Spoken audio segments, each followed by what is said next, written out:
Hey guys, Dirty here, and recently there has been a major firmware upgrade to the Insta360 One R, which gives us some great improvements to both audio and video, and also some extra features as well. Now, I'm really happy that they thought about us, the filmmakers, because after all, most action cameras are aimed at consumers, so they want to make their cameras easy to work with and give a good image quality out of the box. But if you know what you're doing, you can actually get so much more out of a small camera like the One R by manually changing the settings. So let's get into it, and by the way, Insta360 is sponsoring us today, big thanks to them, but I'm also going to make sure that you can follow along with any type of action camera. I'm going to use the One R with the 1-inch module. Yes, this is a modular camera, but we'll talk more about that later. Now guys, at the moment they are doing a huge flash sale for a bunch of Insta360 products, including the One R as well. You can get 15% off, so definitely make sure to check the link below, but it's only a flash sale for a couple of days, so be quick if you're interested in one of these. Starting off with the settings, and some of these might be obvious. For instance, stop shooting automatic and switch to manual mode. There's nothing worse than having your camera change exposure all the time, so take control over the ISO and shutter speed. As for the shutter speed, try to sync it with the frame rate. So if you're shooting at 30 frames, then set the shutter to 1/60th of a second. And are you shooting at slow motion at 120 frames per second, then set the shutter speed to 240th of a second. And that is going to give you a natural motion blur and already removes that very typical action camera look. Now, some cameras like the One R also come with something called flow state stabilization, which, like the name says, is a software stabilization.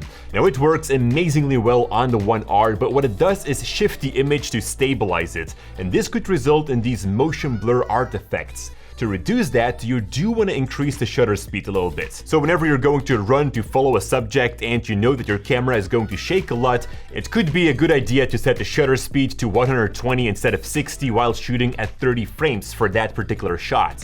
Now let's talk about slow motion. Although it looks awesome, image quality will always be worse. For instance, on the One R, I have the ability to switch the resolution from 5.7K to 1080p in order to get 120 frames a second. So obviously my image quality decreases as I sacrifice that for slow motion. So only switch to slow-mo if you're actually gonna use it. Otherwise, stick to the highest resolution you got. And finally, if your camera allows, then set the color profile to lock. And with the new firmware update, we also got a vivid profile. I'm not really interested in that. Lock is gonna give you more dynamic range and more color grading possibilities. So we know how to set the camera. Let's start shooting now. Composition is one of those things that is gonna make the biggest difference. Make use of the rule of thirds and the golden ratio to align the different elements in your shot. Always think about what is my subject and where do I want the audience to look at. By framing your subject in the middle, you're forcing the viewer to look at it. But if you place your subject on the side and use the space around it to add other elements, you can have the viewer scout the shot a little bit more, making it more interesting. I also like to work a lot with leading lines. These are perspective lines that guide the eyes towards the subject.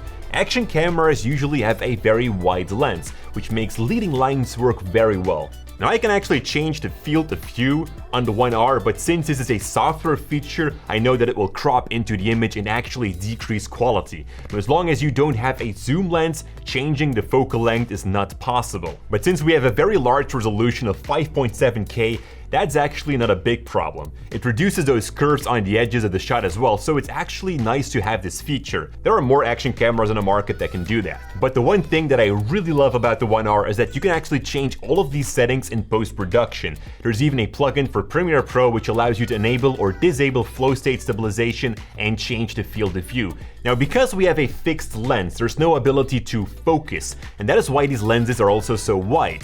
They are set to a certain distance, so don't try to film close-ups with an action camera, as that will just be out of focus and typically doesn't look so good because of the wide-angle lens. The same thing goes for foreground elements. Having a branch in the foreground to create more depth is great, but when shooting this on a wide-angle lens, it makes the branch too prominent, so typically that's not going to work so well. What you can do is have a larger surface in the foreground, like the ground, and if you can add leading lines to the bottom of your shot, that will even be better. So try to take distance from everything you shoot.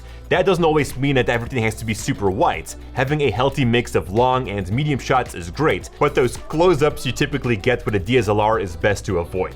And this brings us to movement. Try to find various ways to move your camera, like following a subject, going sideways, rotating around an object, or even rotating your camera to reveal something cool.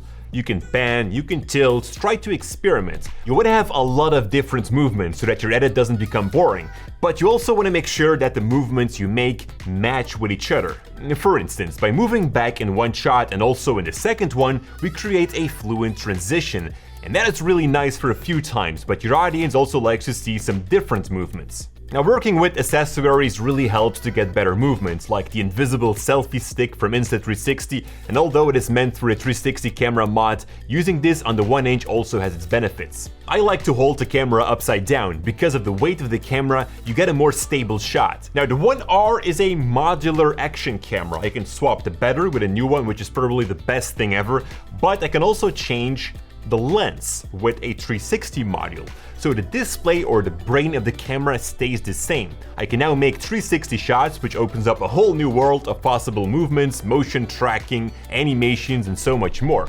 But we're going to look at those features in another video. For now, I want to focus on the 1-inch module, which is a normal action camera.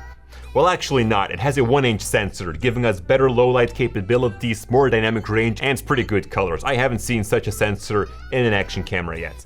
And even though it's a modular camera, I can still throw it in the water. How cool is that? Also, one of the new firmware features is Aqua Vision, which enhances the colors underwater. But since it's super cold outside, I'm not gonna try that out. Alright, let's dive into Premiere Pro, as I want to say a few things about color correction. Now, we've been shooting in log, which is very flat, so we want to bring back some contrast. Do pay attention that you don't crush the levels, so with every adjustment, do it carefully. We're not working with raw 10-bit footage. Now, one of the things that action cameras tend to do is overexpose quickly. I already made sure to pay attention to that while shooting. When using the Insta360 app, I even get some exposure tools like the histograms to help me with that. Now, in Lumetri, I decrease the highlights to preserve those details in there. Overexposure never looks good, unless you have a light source visible in the shot, like the sunlight or anything like that. Finally, I bring back some saturation, but I mix that together with the vibrance. And the big difference is that vibrance will look at all the colors and try to evenly change those. Mostly this results in the blue colors that get more saturation. As with the normal saturation control, it's just going to change everything together, resulting in colors like red being way too prominent. And this is how I do the color correction of the 1R. Now, once I've gone through all of my shots, then I usually add an adjustment layer to the top and do my color grading over the entire edit. This is going to be a specific look and flavor, which is a personal choice. But those were my tips on how to get the cinematic look on an action camera. If you would like to learn more about the 1R, then definitely check the link in the description down below. But anyways, thank you so much for watching. Thank you Insta360 for the support. And as always, stay creative. Wee. I'm probably making a ton of people anxious right now. No worries, guys. It's pretty sturdy. Wee. Alright, enough for today. Let's wrap it up. Thank you for watching.